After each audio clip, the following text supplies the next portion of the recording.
So you have bought your Akiya and are hard at work renovating it when this happens.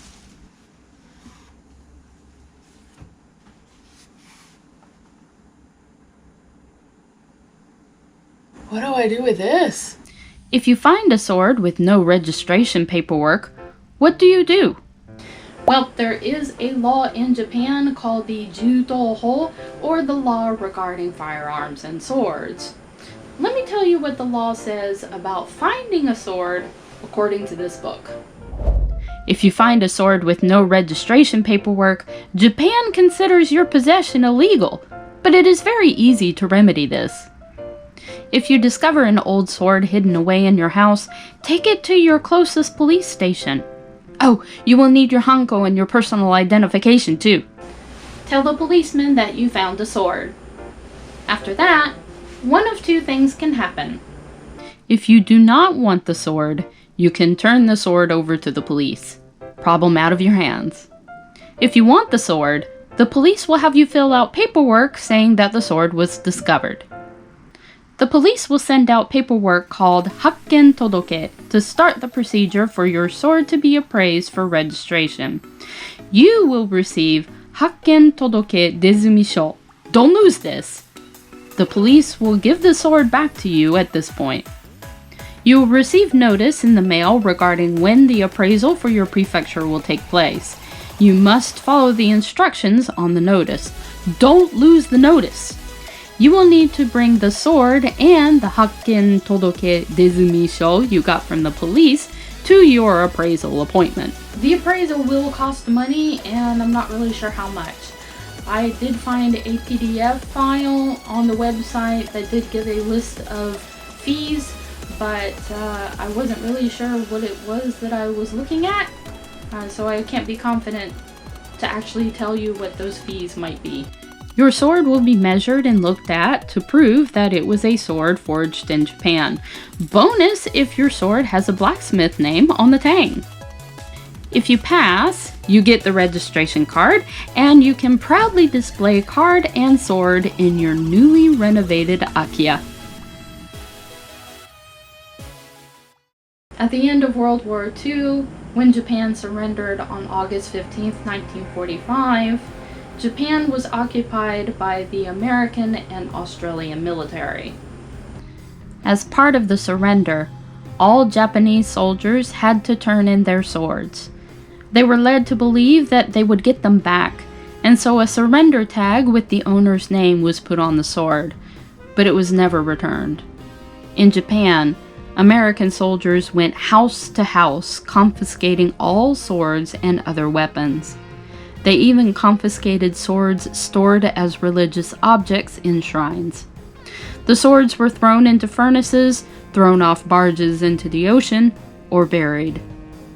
Thousands and thousands of privately owned swords, and not just army-regulated swords, were confiscated. There were also reports saying that American military soldiers took some of those swords as their own as spoils of war.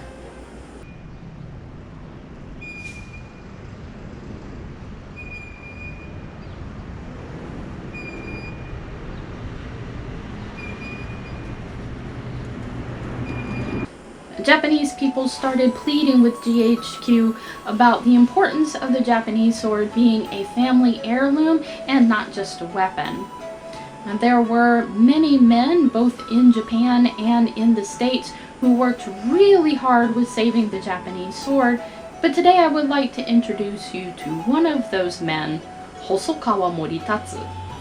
It is thanks to him that the Judoho law exists.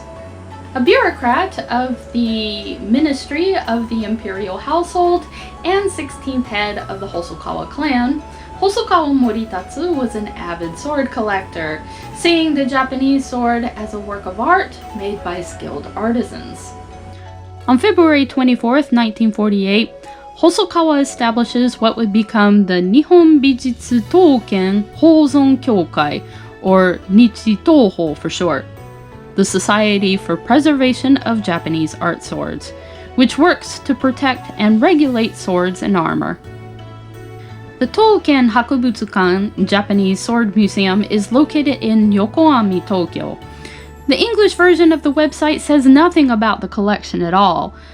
Could there still be some bitterness over thousands of swords destroyed or stolen during the occupation?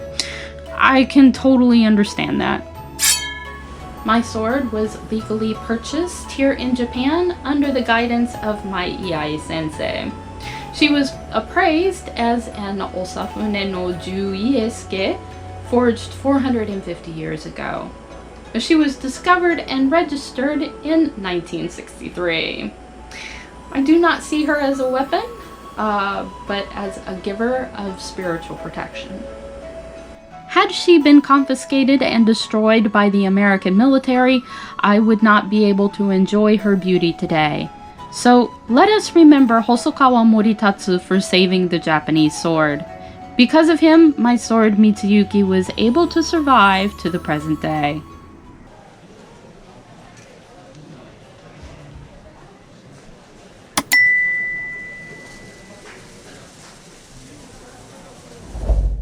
So that's what you do when you find a sword.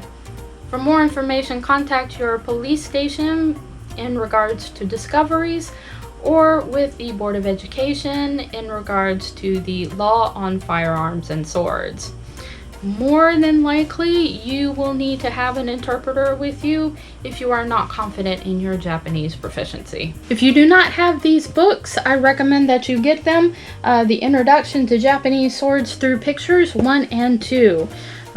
These books are very important for Japanese sword owners, so I highly recommend that you get them. I have linked their Amazon listing in the description below. Get these. But that's all I have for today. See you next time. 極度何春でございました。